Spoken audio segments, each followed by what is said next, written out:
رمضان الخير مستبقا والقلب يشتاق. عن ابن عمر رضي الله عنهما قال قال رسول الله صلى الله عليه وسلم إن الدعاء ينفع مما نزل ومما لم ينزل فعليكم عباد الله بالدعاء. رواه الترمذی. ناظرین کرام، اس حدیث شریف میں حضور اکرم صلی اللہ علیہ وسلم نے اللہ سے دعا مانگنے کا حکم فرمایا ہے. آخری عشرے میں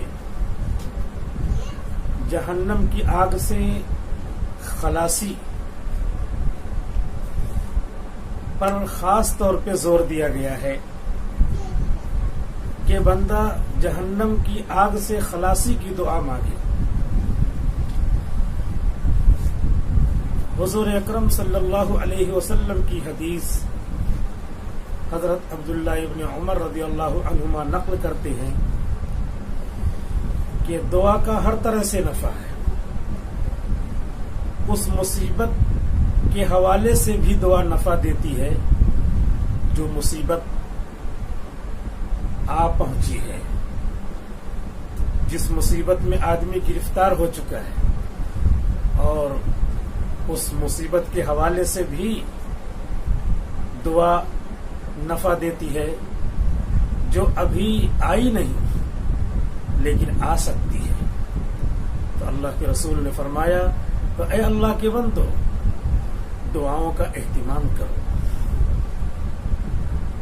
دعا مصیبتوں کے ازالے کا بہترین ذریعہ ہے، پریشانیوں اور مشکلات کے دور کرنے کا بہترین ذریعہ ہے.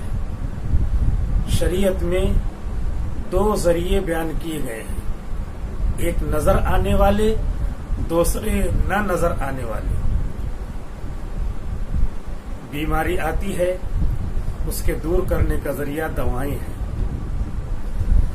کوئی مسئلہ پیش آتا ہے، اس مسئلے کو حل کرنے کے لیے دوسروں سے مل کر سوچ لگانا، ان کو ذریعے کے طور پہ استعمال کرنا شریعت میں جائز ہے.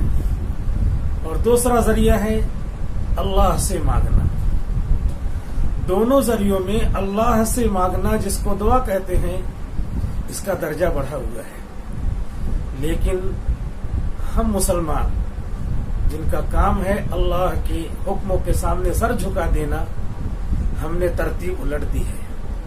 اپنے مریضوں کا، اپنی بیماریوں کا ہم علاج کرواتے ہیں، اور جب بالکل عاجز آ جاتے ہیں تو ہمارا طبیب، ہمارا ڈاکٹر بھی کہتا ہے کہ اب ہماری دوا سے کام نہیں چلے گا.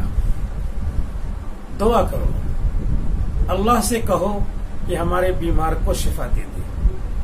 حالانکہ یہ جو دعا ہے ذریعہ بیماری کے دور کرنے کا، یہ پہلے نمبر پر تھا، لیکن ہم نے اس کو سیکنڈری کر دیا، اس کو دوسرے نمبر پہ کر دیا، جبکہ اسے پہلے کرنا چاہیے تھا.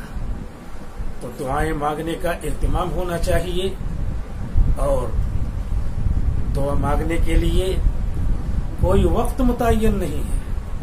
آدمی چلتے پھرتے بھی دعا مانگ سکتا ہے. موسیٰ علیہ السلام کے زمانے میں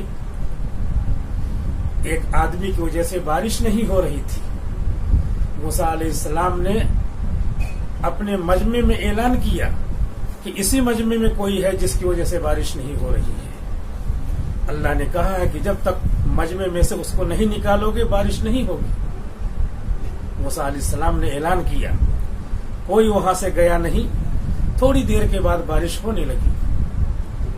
موسیٰ علیہ السلام نے اللہ سے عرض کیا، یا اللہ، آپ نے کہا تھا کہ مجمع میں کوئی ہے جس کی نحوست اور گناہوں کی وجہ سے بارش نہیں ہو رہی ہے، اس کو یہاں سے ہٹاؤ، تب بارش ہوگی. تو آپ نے بارش پہلے ہی کیسے برسا دی؟ وہ بندہ تو جو گنہگار ہے اور جس کی نحوست کی وجہ سے، جس کے گناہوں کی وجہ سے بارش نہیں ہو رہی ہے، وہ تو ہٹا نہیں. اللہ تعالیٰ نے کہا کہ اب وہ بندہ ناپاک نہیں رہا، اب وہ بندہ گناہوں سے پاک ہو چکا ہے. اس نے چپکے سے دعا کر لی، کسی کو پتہ بھی نہیں چلا. تو دعا کے لیے کوئی خاص وقت نہیں ہے، چلتے پھرتے بھی آدمی دعا کر سکتا ہے.